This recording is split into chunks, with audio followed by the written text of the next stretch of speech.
So welcome to the second peer-to-peer session of this school collaboration on STEM education through education for sustainable development. Okay, so let's see what's in the agenda for today. So of course, we want to give you an overview of what are the purpose of today's session. And then we want to kind of give you some suggestions and introduce you to the support system for this action learning phase. And then mainly we will have breakout room group discussion. So initially, we had the idea to have the group discussion in your allocated teams already. However, you know, some of you still have yet to participate in the exercises, and some of you are having classes, so you cannot join the live session. So what we thought we will do is we will do a group discussion so that whoever is presented here today can convey those messages and discussion insights to your own team members. So with that, let me introduce the purpose of today's session. So we want to primarily help you to get started with ideation. So we want you to discuss, you know, what you want to do for action learning phase, what kind of innovative teaching practice you want to design, what is the context for that. So that's what we will talk about.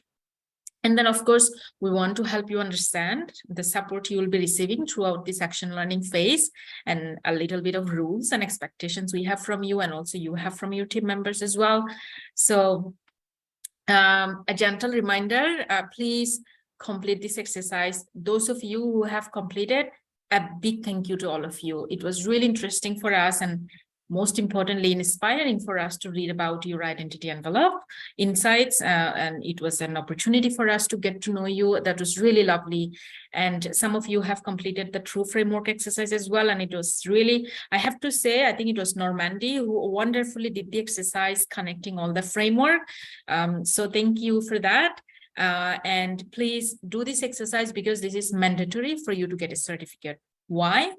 Because it's a capacity building opportunity, right? So if you don't do the exercise, we don't have any scope to kind of understand the capacity you have built or the understanding you have built. So please do this by the end of this week, if possible.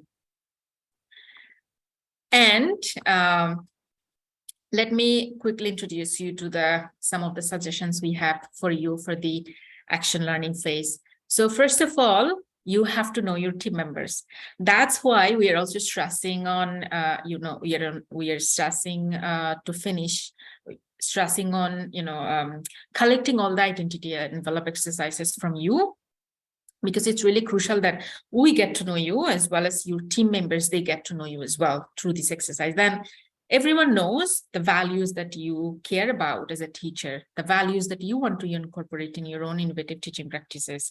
So the first step, of course, we will be sharing the bios of all participants, and then we will be sharing the team members.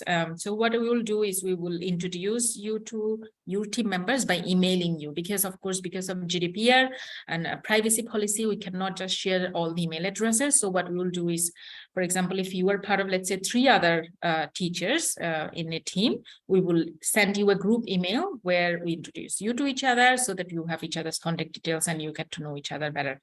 And you can carry on that team meeting from that email conversation. And then, of course, you need to decide how you want to coordinate with your team members during first meeting. So when you have the first meeting as a team, when you come together as a team to have discussion for ideation, I think the better way to start would be already discussing how the next few weeks are going to be in terms of, when are you going to gather the content? When are you going to have discussions on the content? When are you going to compile everything together? So I think having those conversations with the timeline would be really useful. And then, sometimes when we work at ASF as well as a project management team, we also, we use WhatsApp group chat, right? So it's up to you whether you want to create a small Facebook group or a WhatsApp group for this small team communication, which will be about 4 to 5 team members. That's completely up to you. So you can decide your own communication channel. And of course, please inform us if you don't hear back from a team member within 2 days, because the time is very short, right? 4 weeks. So if you don't hear from any of your team members, please let us know. Then we can call them, or we can contact them to see what's going on. So please inform us.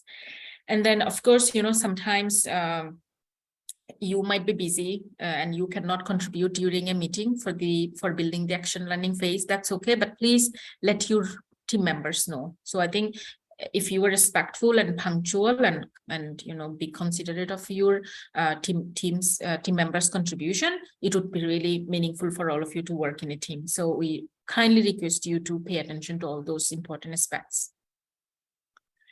And then one of the most important part, what are your support system when you were building action learning phase? So of course, by now you had the action learning phase or self-learning phase, where you got to learn from expert on the topic, and you got some ideas about the frameworks and methodologies that you can incorporate into building your innovative teaching practice. However, still you might need some support during this phase. However, I want to highlight that in this phase, we want you to work as independently as possible within your team. So your team members are your biggest support system. So please talk to each other, share ideas. One of the key aim for this school collaboration, one of the key aim for SF ClassNet project is to facilitate peer-to-peer conversation and learning. So please make the best out of your team members, get to learn from each other and then support each other. And then, of course, we are a big group with 60 plus participants in this school collaboration. Everyone comes with diverse background, diverse pedagogical expertise. So we have a Facebook group where participants from other collaborations are represented as well. So if you have any questions, please post your questions on the Facebook group, or you can use the discussion forum on the learning platform. So please, collaborate with your peers as well, who are not your team members, but might be able to help you if you have a question.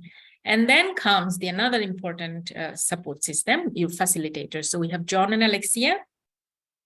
So John is an EdTech expert, okay? He's showing the victory sign. So he's very excited to support you during this phase. So thanks, John. Alexia is also here today. So Alexia is a pedagogical expert as a veteran teacher as well.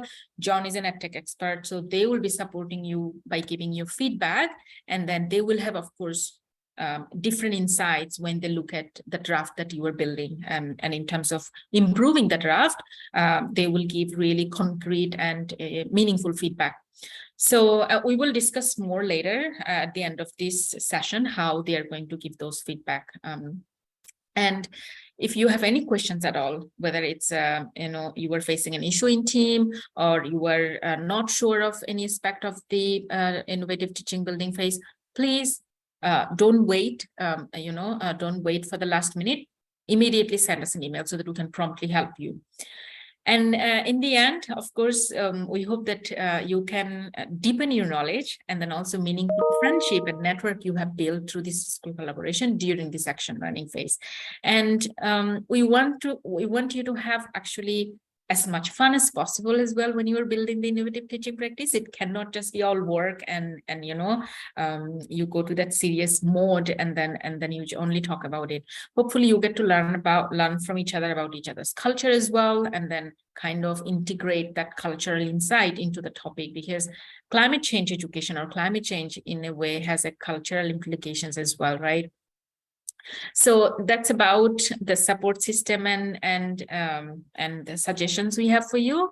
And of course, we don't want to kind of, let you build the innovative teaching practice without any sort of like academic framework or support, right? So we introduced the TRUE framework because that captures in a way different aspects of learning and powerful teaching. So hopefully you have this framework as a guiding tool. If you have any questions, please send us an email. If anything was not clear about it, or when you were facing an issue when you were doing the exercise, please do let us know. The idea for us to give you this framework is to kind of highlight on different elements in a classroom setting, right? Whatever you build, it has to ensure equitable access. It has to ensure that it's empowering your students with their own agency. It has to kind of inspire them to be creative, to be resourceful thinkers. So for all those powerful learning aspects, we thought this framework will give you some guidelines. So this is just a guidelines for you so that you can capture all those elements. However, in terms of building a teaching practice on climate change education, you can be as creative as you want to be. So with that, any questions so far? Maybe we can take 10 minutes to address any questions you may have at this point. So please feel free to mute yourself, or you can raise your hand, and then or you can type in the chat box. Alexia, John, I, and Angie, we are here to respond to any questions you have.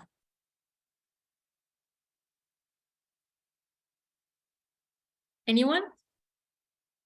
I don't see anyone raising hand.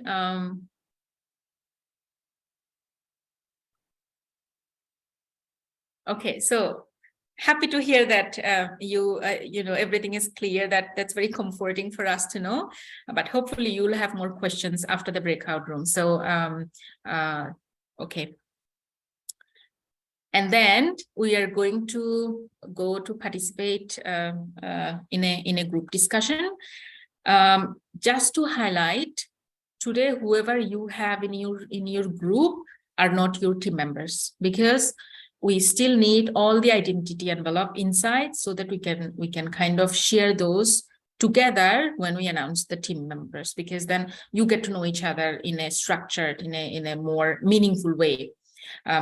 So that's why today, sadly, we cannot do the group work in allocated teams.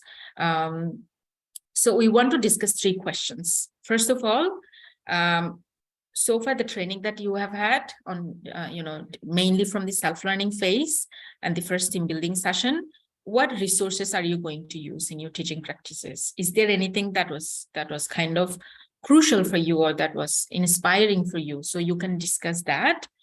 And then, of course, you all come from a diverse background. That's the beauty of this project. That's what makes it more meaningful as well. So I think in teams, when you discuss, it would be important to discuss what is your country's position and your school's position in terms of advancing climate change education, and how can you contribute to those existing efforts. For example, if your school have something similar to what our partner Science Scope was talking about, reducing energy consumption and making your school an eco school, if you have that sort of setting already in place when you are building an innovative teaching practice for this project, how can you contribute to that existing project if it's of your interest, only if it's of your interest? So that's something you can talk about. So in a way, giving your conversation a contextual, you know, a context, depending on where you come from. And also, of course, your team members and peer come from as well, because it's going to be a collaborative practice where if you are working in a team of 3 or 5 people, then everyone's context is really important. So you have to create something that is collectively important for all of you.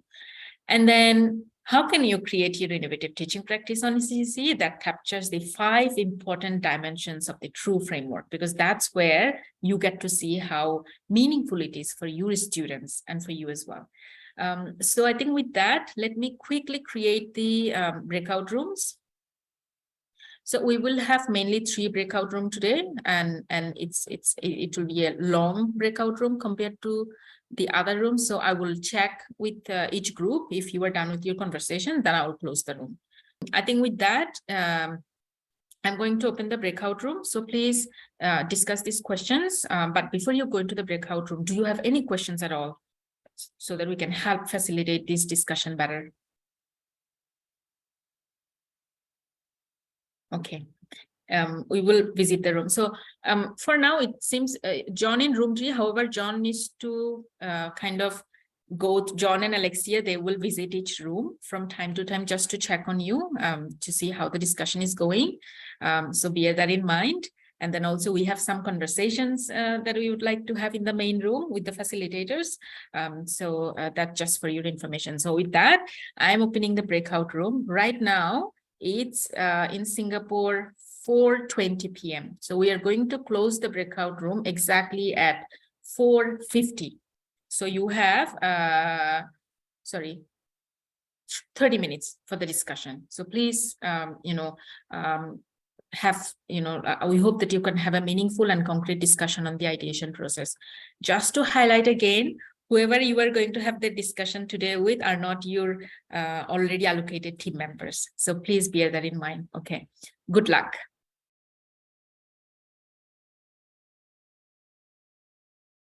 I think it was a little bit unfair, but it happened that John was in room 3. Yeah, so I think group 3 need to share all the things that you have been discussing, because I was there for a bit. You were talking about the true framework and also contextualization, and the differentiated instruction. So I think those insights are really important. And I also dropped by group 1 and 2. They were also having meaningful conversations as well. So maybe let me share maybe we just have a conversation so that we all can see each other.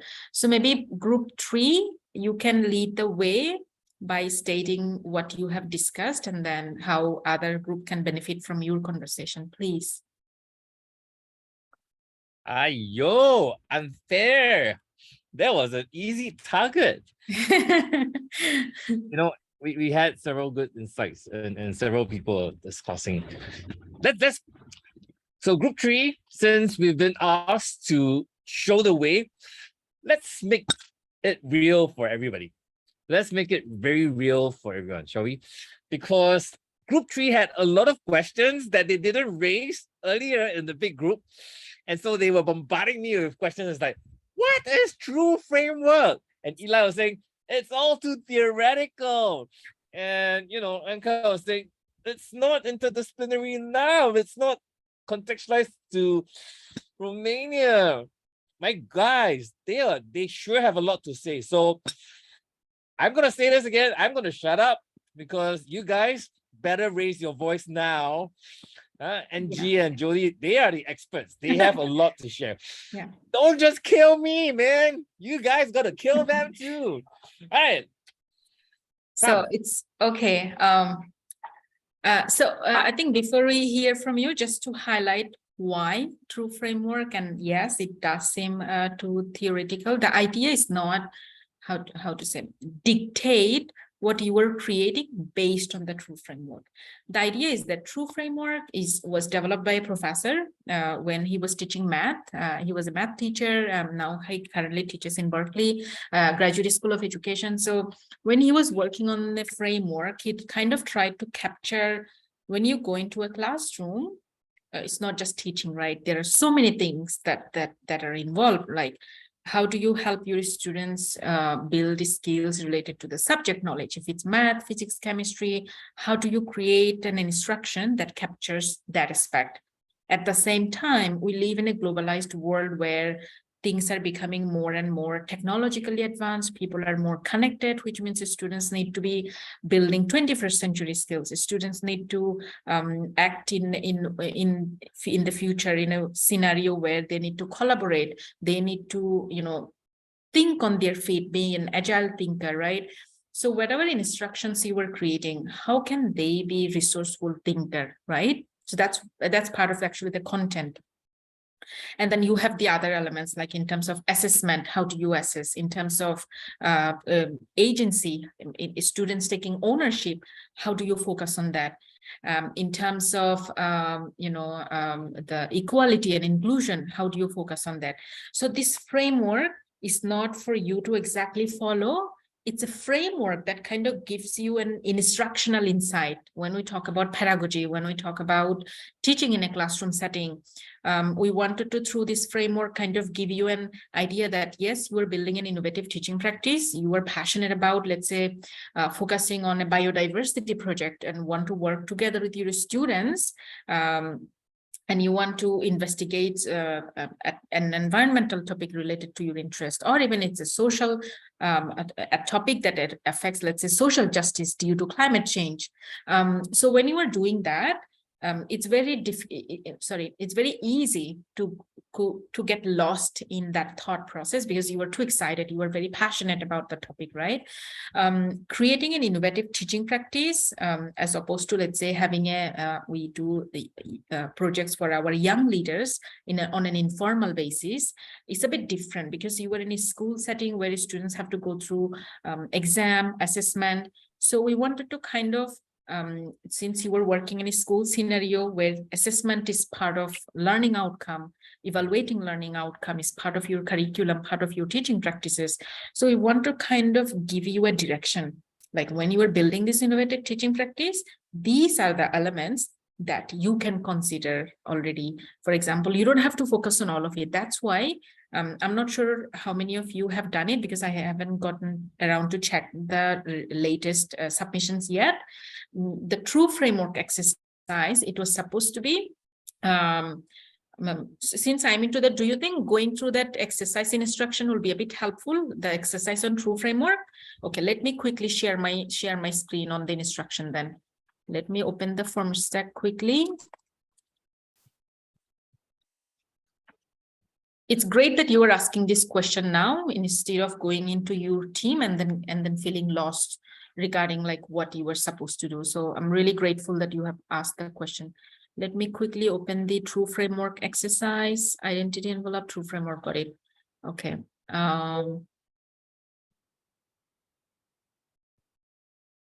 Build in instruction. So we have so far 13 submissions only.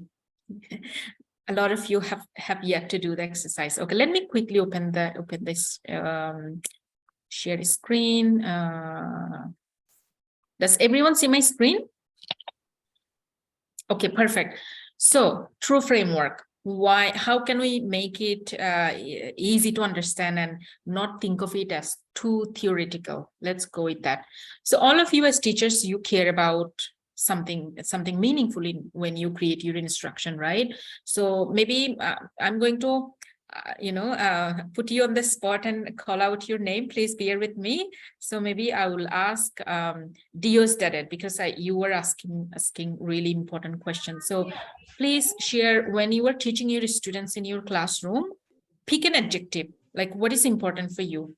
What is your goal in terms of your instructional delivery? Like, what you want your students to kind of take away from your class besides the subject knowledge?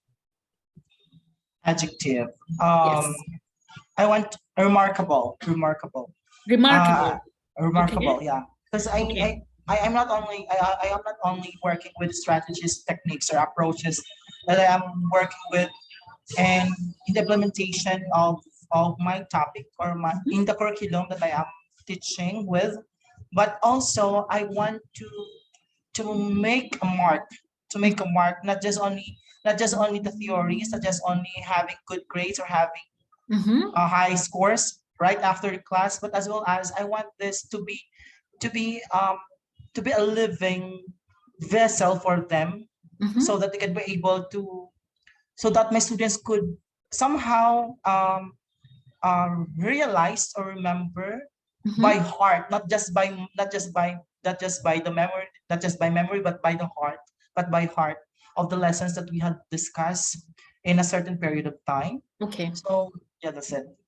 That's the reason why I'm working with lots of approaches. I see to it that before I have my lesson plan or before my class start, I need to create meaningful activities, because this is one way for them to be able to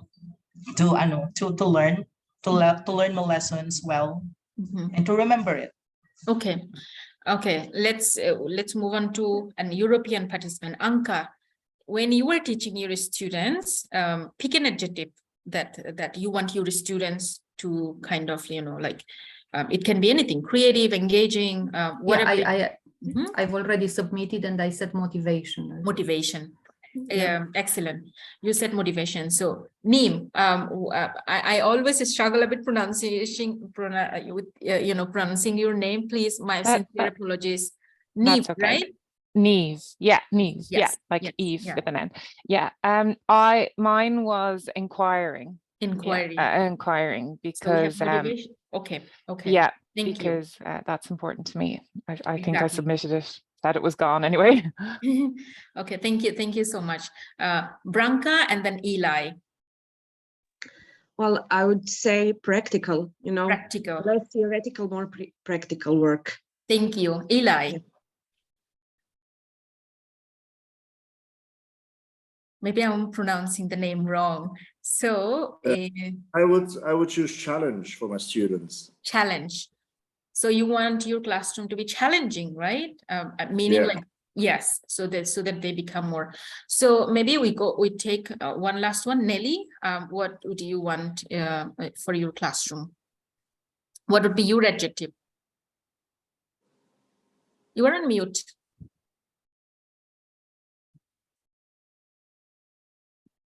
I haven't finished the No framework worries, yet. it's okay. No worries, you don't have to do the exercise. But I have wrote my answer already. So I choose here a lifelong experience. So, Amazing, just lifelong like- experience. Yes. Okay, so you see, we have motivation, we have inquiry, we have lifelong learning. You know, so that's something that as a teacher is close to your heart. That's something that you care about in your instructional practice, right? So the idea is that, when the professor developed this true framework, it's not that everybody, whatever they want to create, will follow the true framework. If I quickly share my, go back to my PPT, do you see my PowerPoint slide now with the true framework? No, right? Because I'm sharing this screen. Okay, let me stop sharing and then go back to again. So do you see the PPT now? Yes, right? So you see here in the title of this framework, it says the 5 dimensions of powerful classroom. So the key word here is powerful. So all these elements, all these descriptions that you have under these 5 dimensions are what make a classroom powerful. So now let's go back to our exercise. Where is the, okay. So we are not asking you to create powerful classroom. So that's a standard, that's a generic, that's a, how do you say, like a benchmark, right? For a powerful classroom. But the purpose of this exercise that the professor developed is about replace that word powerful with what's more important for you. So for example, for Nelly, it will be lifelong learning.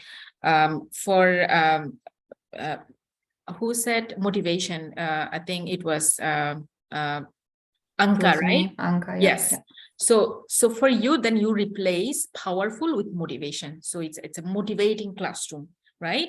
And then so that's in terms of your motivation, right? In terms of creating your classroom and inquiry based or motivation, whatever that one element that is really important to you.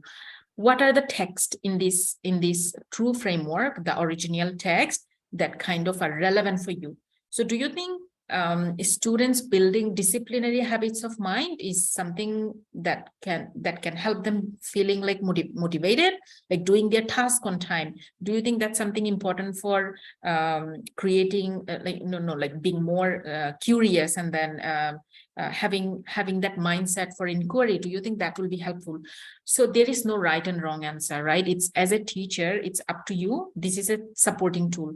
This is a supporting tool that kind of gives you a direction that is kind of developed with academic research and insights. So you have this text that you can either replace or add your own language to enrich the existing description, to make it your own framework. Let's say it's a powerful classroom. It's called the true framework. For you, you can make it motivating classroom, inquiry-based classroom, whatever that is. You just replace the text, or either you can add or replace some of this text, delete some of this text, add new, depending on whatever that you think is important for you in terms of, let's say if it's for motivation, equitable access, right? Making every student in your classroom motivated and giving them that equal access to that resource that make them feel motivated. So when you submit your innovative teaching practices, it doesn't have to be theoretical and you don't have to build it through framework. That's not what we are asking. We want you to do this exercise so that you have a good understanding of this framework, so that it in a way contributes to your own pedagogical competencies in terms of teaching for robust understanding, making your classroom learning, teaching and learning even more powerful with all these elements in mind that are described through the true framework. So this is a pedagogical framework for you to kind of consider and then reflect, okay, how have I been teaching? Have I ever focused on making my students, resourceful thinker, or have I helped them building a disciplinary habit of mind? How do I assess my student? So when you are building an innovative teaching framework in the context of climate change education, what are those elements? So it's for you to reflect. It doesn't have to be when you submit a teaching practice, it doesn't have to be that it's a true framework exactly with all those elements. It's rather a pedagogical insight for you, an academic insight for you, at you know, in terms of your pedagogical enhancement, a professional, like a scholarly guideline for you in a way. So still, if you have any question, if you have any doubt about whether it's theoretical and you still need more clarification, please feel free to ask. John and I, we are here to explain further, please. Is it clearer now, or do you still have questions? I bet they have a lot of questions. That's good. Question is good. Yeah. So I see that Mark texted he has a class. Oh, okay, no worries. Thank you, Mark. Have a good class. So can you share, I think in group 1, was it? It was Branka. Branka was talking about planning something, having something really great in paper, but reality might be different. Sometimes we face the same issue as well. So I'm not sure if from your group you want to highlight the discussions you have had, and if any advice that you would like to give your peers to avoid that. Well, I can add just that our students in Croatia, they're really, really good in theoretical knowledge about ecology and different branches of science or even humanic sciences. But I think we lack practical work, more field work, more learning for life. Rather than only theoretical parts. So I would like to, you know, in future to have more practical work, more meaningful work, well, connected to this great theoretical part that we are having. So I don't know if there are some similar problems in other countries, but I think that's pretty important for the future future generations, in fact. Yeah. Can I jump in? Of course, yes, please. Branka, answer me this question. Are you what level are you teaching? I teach in secondary school. I teach biology. So yay, high five! I'm a biology teacher too. Woo! Okay, yeah. But to be fair, there are a lot of non-bio teachers. Guys, if you're saying it's all science teachers at doing STEM, no. In fact, I want to address a couple of thoughts. I think my sense of having interacted with several of you so far is some of you are telling me, John, this is going to be too theoretical. How do we make it practical for students? Some of you are saying, hey, we have elementary kids. They're too young to learn about some of these. How do we make this real for them? Right? And a lot of you are asking, how do we make it interdisciplinary, because it does require a lot more time for us to weave in the different curriculum dimensions. And those are very valid challenges. But let's look at it the other way. What does 21st century entail? And as a teacher, you are a curriculum gatekeeper, which means you decide how much to teach, what to teach, and how to teach. Yeah. And that's where you have your creative free play. In a topic or a concept around sustainability, you are right in saying a lot of these can be very theoretical, because how do I feel the atmosphere? How do I understand the erosion of of the topsoil level? How do I understand what's net zero? It's like, gosh, these are big terms, right? Do we just teach to explain that? But making it practical requires us to understand a couple of things. Number one, making it practical doesn't equal going out into doing field work. Let's get it right, right? Doing field work is fun, it's engaging, it's exploratory, but sometimes coming back to the classroom and synthesizing is where it kicks home to say, how much of this do you now understand? How much of this can you see around your own environment? Right?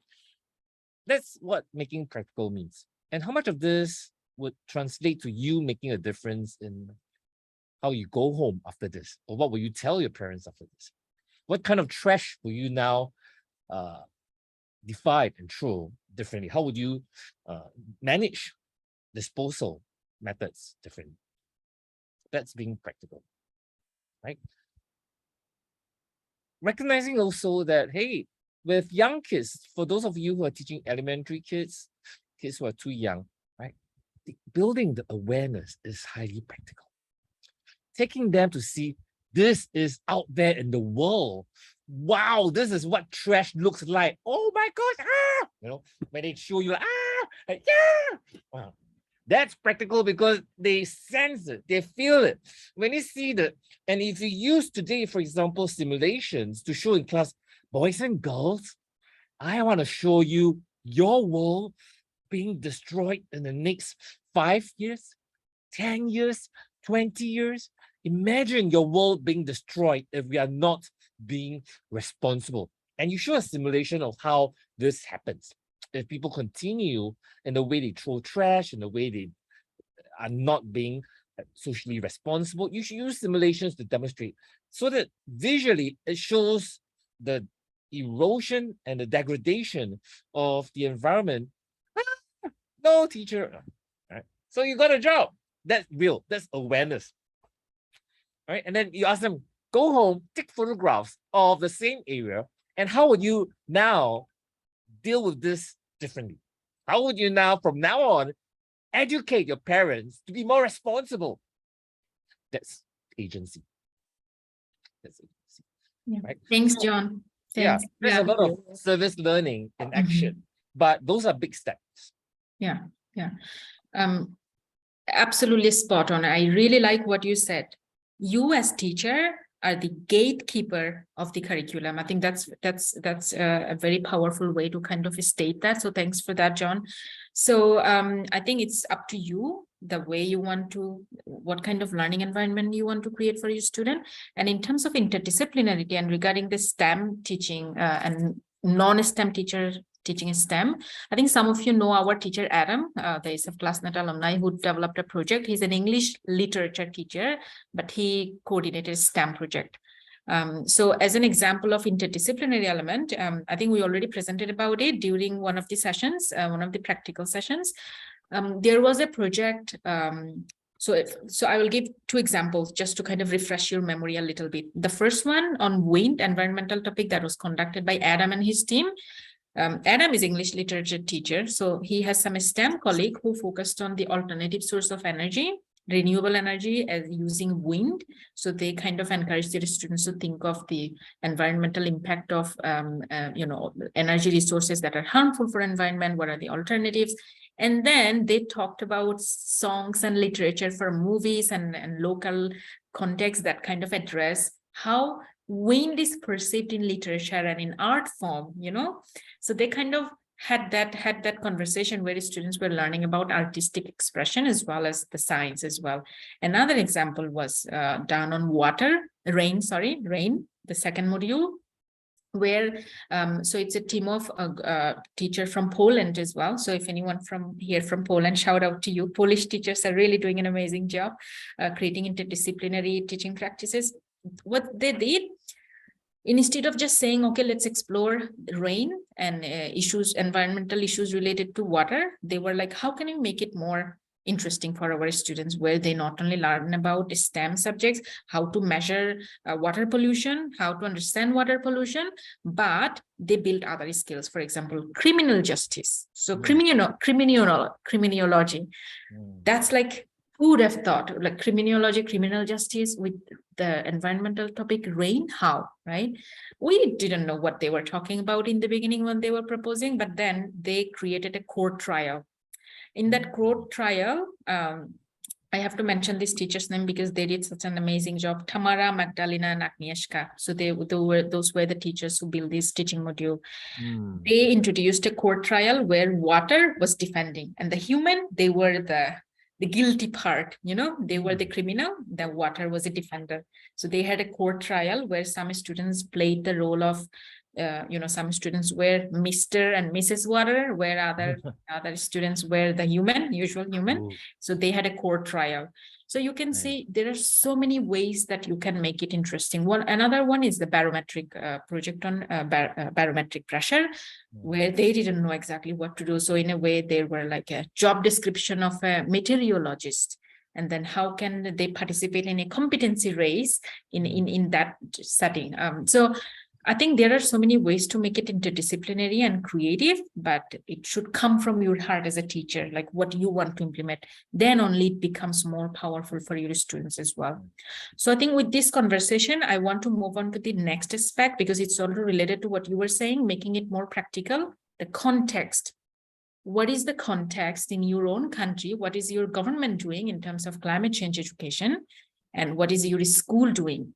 And whatever you are building, how can you contribute to that? So maybe some of you, if you have had meaningful conversation on this area, you can share.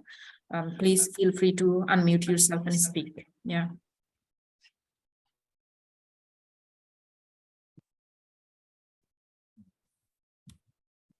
Anyone's school? I suppose Yeah, in Ireland we have I was just saying, a new junior cycle specification, which is 12 to 16-year-old assessments, and within every discipline, every subject, there is an emphasis now or learning objectives related to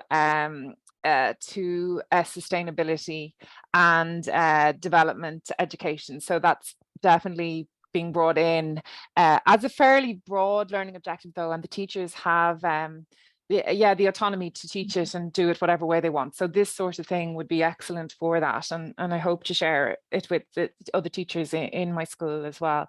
The senior cycle is due for reform at the moment, and the view is that it will be a big incorporated part, and part of the senior cycle, say for sciences, is going to involve project work, and it is hoped that some of this project work will be around these these really important local issues as well. In my school, I work in a Loreto school. There are Loreto schools all around the world, but we would have what we call a Mary Ward compass, and so even though it was supposed to be hidden curriculum, not necessarily part of the spec or the assessments over the years, it has been important, and we have these different in our compass things like engaging with the bigger picture. It's a Catholic school, so engaging with Laudato Si and and that kind of thing as well, but engaging with being global citizens and the idea is fulfillment and harmony with all of creation and that kind of thing as well. And then also being an agent of change, that is really important, the idea of collaboration and how that we can be the agency of that as well. There's also important on diversity as well, and that would be biodiversity too. So that I'm part of that. Loreto schools have always been good at that, and we try to be, but it is exciting that our country is developing curriculum going forward and to incorporate all of this. That's amazing. A lot of cool things are happening. So thanks for sharing. Really appreciate it. So if I may ask, maybe some of you can respond, and also Niamh, you can respond as well. Whatever is going on in your school scenario, let's say there is a team member in your group where there is nothing going on in his own school. So in a way, what would be your contribution to, let's say, help your team member so that he can get started with some of the ideas in his own school? So that could be something that I think you can help each other, so that your own school, if your school hasn't taken an initiative, it maybe then you get to start that, right? So how do you see, in a way, benefiting from each other in that respect?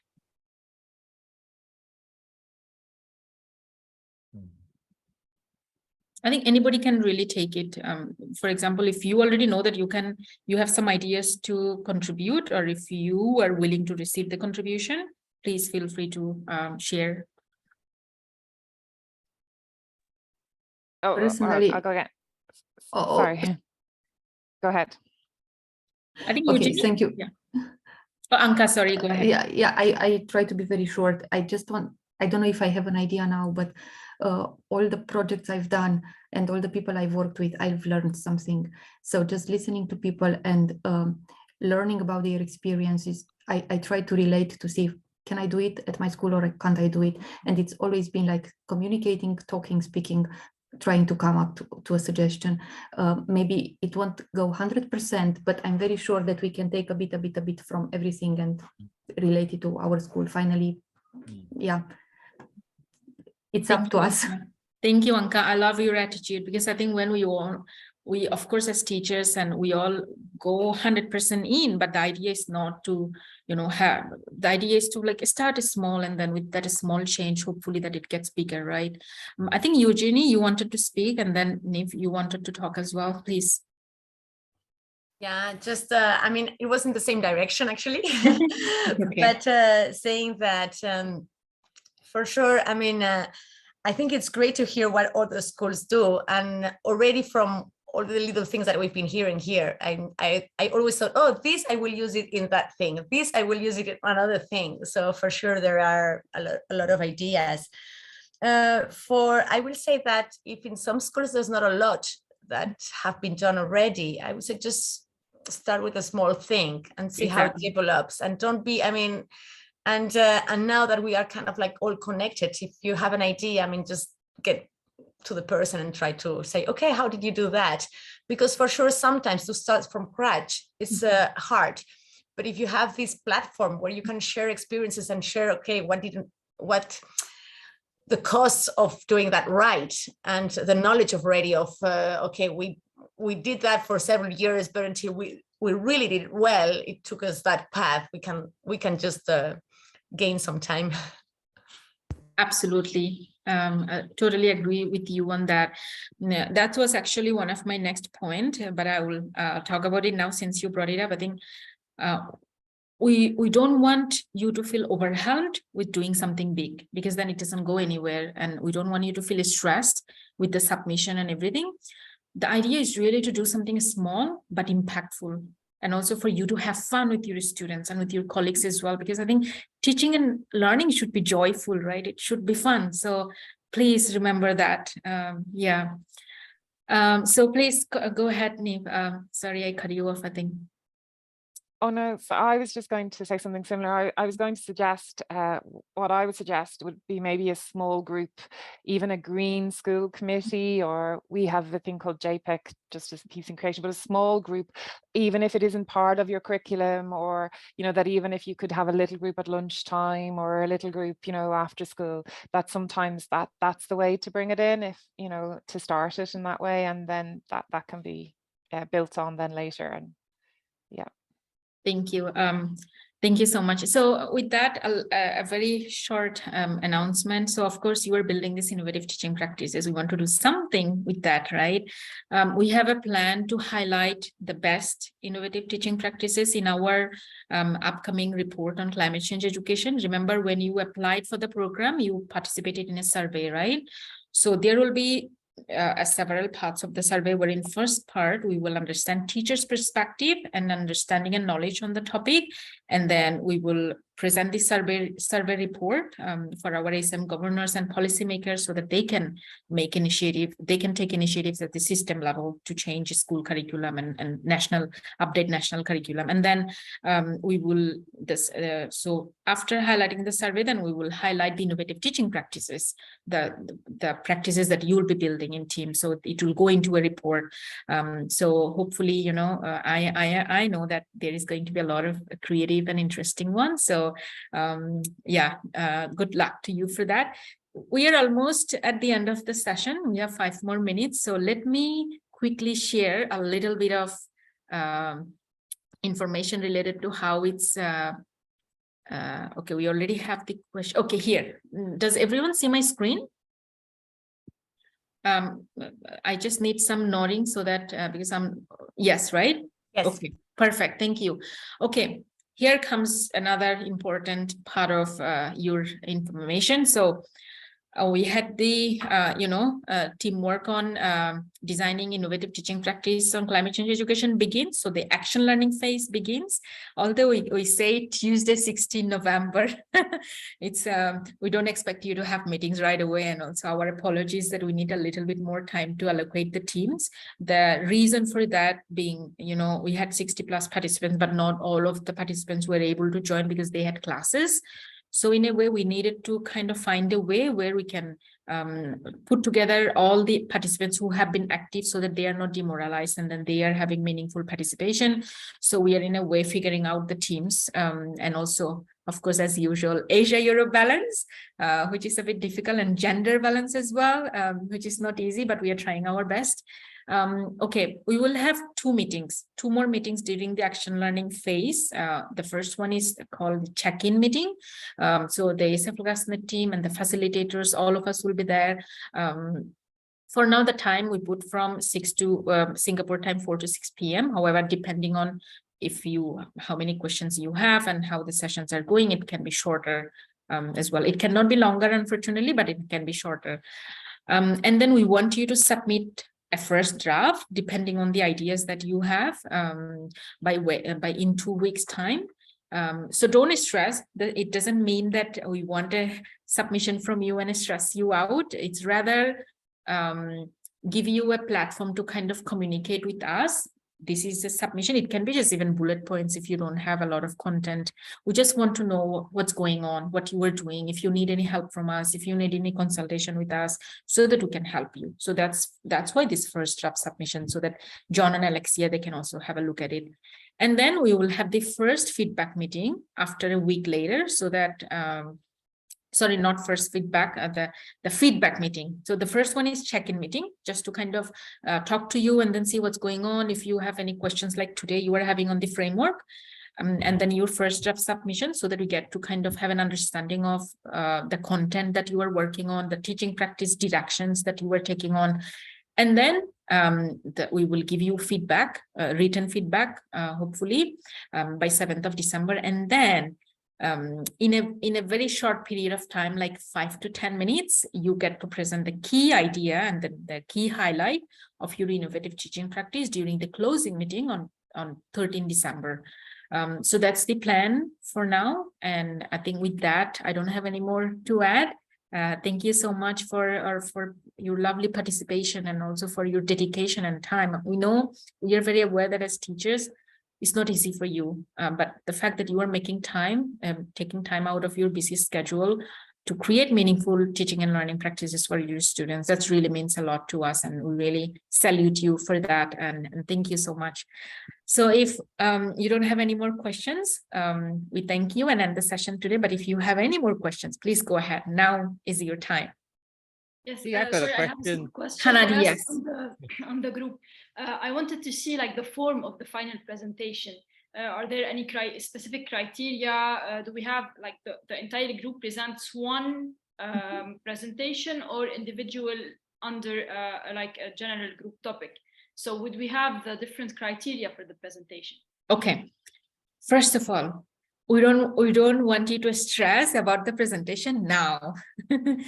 It will be very simple. It can be just one PowerPoint slide, because we are going to have 10 to 15 teams, because we realize that with the time difference, if we put 7 to 10 people in one group, maybe you will struggle to find a time that works for everybody. So we are going for a smaller team so that it's easy for you to coordinate and also have meaningful conversations. So we'll have 10 to 15 teams.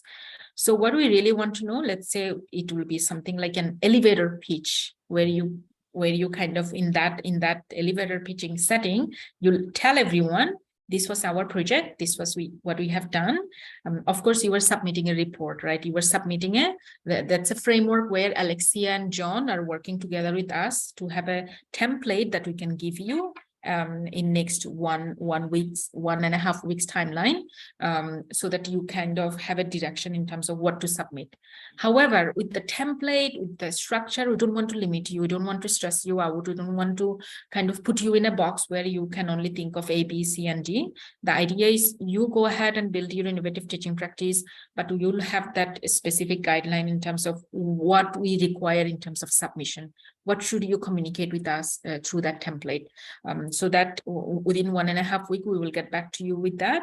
The other question on presentation, please don't worry about it. You can just, even if you don't have any slide at all, that's also fine. You can just tell us during that meeting, what was the key highlight? What was it about? What was the key outcome? So you can remember these 3 things. What was it in terms of teaching practice? How did it address climate change education? And then what was the key learning outcome for your students and for you as a teacher? So maybe you can keep these 3 things in mind. And we are going to upload and also email the list of the team members on our e-learning platform. And in terms of how you can communicate with your team member, we will be emailing you every team. So we will be sending individual team emails introducing you to each other. That's about it. I don't have anything else to add. Angie, did I forget something?